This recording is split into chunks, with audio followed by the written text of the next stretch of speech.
ఆ యాత్ర దేవుడు నడిపిస్తున్నాడు.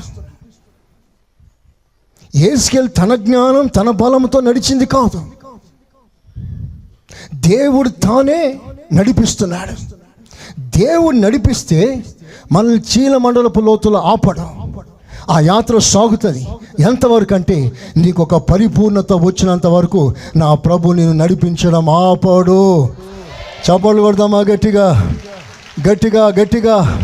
యేసయ్యకి స్తోత్రం చెప్పండి గట్టిగా. హల్లెలూయా. మనుషులు ఒకవేళ నడిపిస్తున్నప్పుడు కొంత దూరమే నడిపిస్తారు. డబ్బున్న వారు ఒకవేళ నడిపించేటప్పుడు వాళ్ళ దగ్గర డబ్బు ఉన్నంత వరకే నడిపిస్తారు. ఆదరణ గలవారు నడిపిస్తే వారి దగ్గర ఆదరణ ఉన్నంతకాలమే నడిపిస్తారు.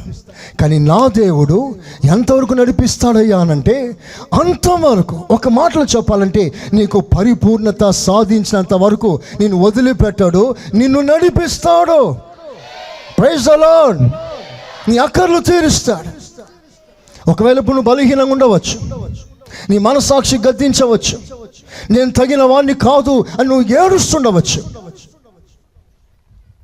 జారిపోయే వ్యక్తిగా, పడిపోయిన వ్యక్తిగా, నిలకడ లేని వ్యక్తిగా, బలహీనమైన వ్యక్తిగా, ఆత్మీయ జీవితంలో కొరతలు కలిగిన వ్యక్తిగా ఇప్పుడు ప్రస్తుతం సాగవచ్చు. కానీ నేను చెప్పే ఒక అద్భుతమైన మాట, నువ్వు ఎంత బలహీనుడు అయినా సరే ప్రభు నిన్ను పట్టుకున్నాడు కదా, నిన్ను సరిచేస్తాడు, నిన్ను అవసరమైతే కొడతాడు, నిన్ను ఇబ్బంది పెడతాడు, పడకలో పెడతాడు, నిన్ను వదిలిపెట్టాడు.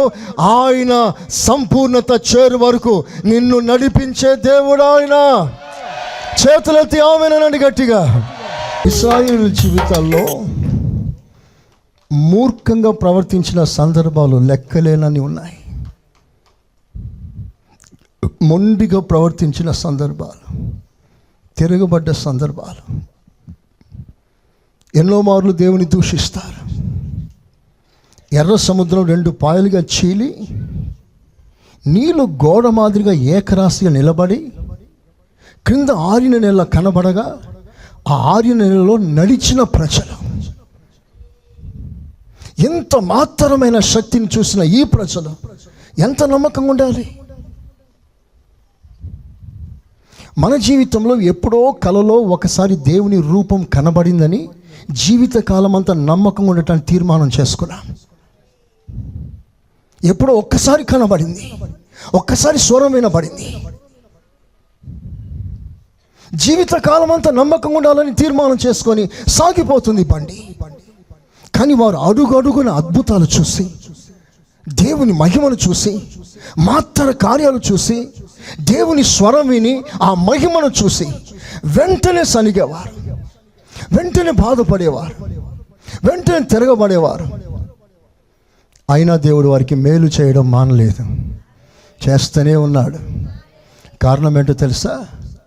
దేవుని భాషలో చెప్పాలంటే, బిడ్డ నిన్ను బట్టి నేను ఈ మేలు చేయలేదు, నిన్ను బట్టి నేను ఈ జయం ఇవ్వలేదు, నిన్ను బట్టి నీ ఆకలి తీర్చలేదు, నిన్ను బట్టి నీకు బట్ట ఇవ్వలేదు, నిన్ను బట్టి నేను ఈ వస్త్రాలు ఇవ్వలేదు, నిన్ను బట్టి నేను ఈ మేడలు మెద్దలు ఇవ్వలేదు.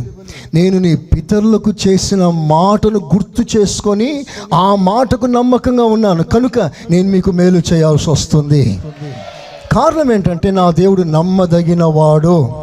అందరూ చప్పట్లతో దేవుని గణపరచండి గట్టిగా గట్టిగా.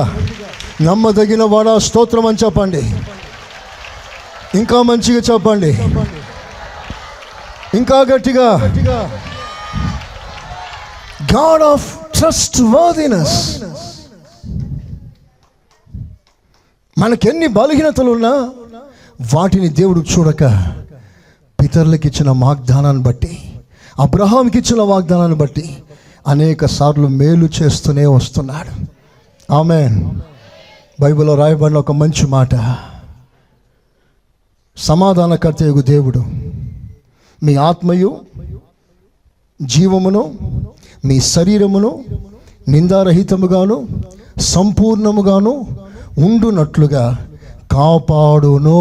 ఆమేనండి, ఆమేనండి, ఆమేన్, ఆమేన్. దేవుడు ఒక్కసారి పట్టుకుంటే మనం వదిలిపెట్టినట్లుగా దేవుడు వదిలిపెట్టే దేవుడు కాదు.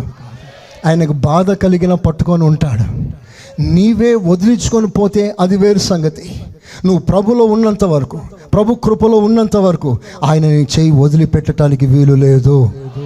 ప్రైజ్ ద లార్డ్, హల్లెలూయా. దేవుడు నడిపిస్తున్నాడు.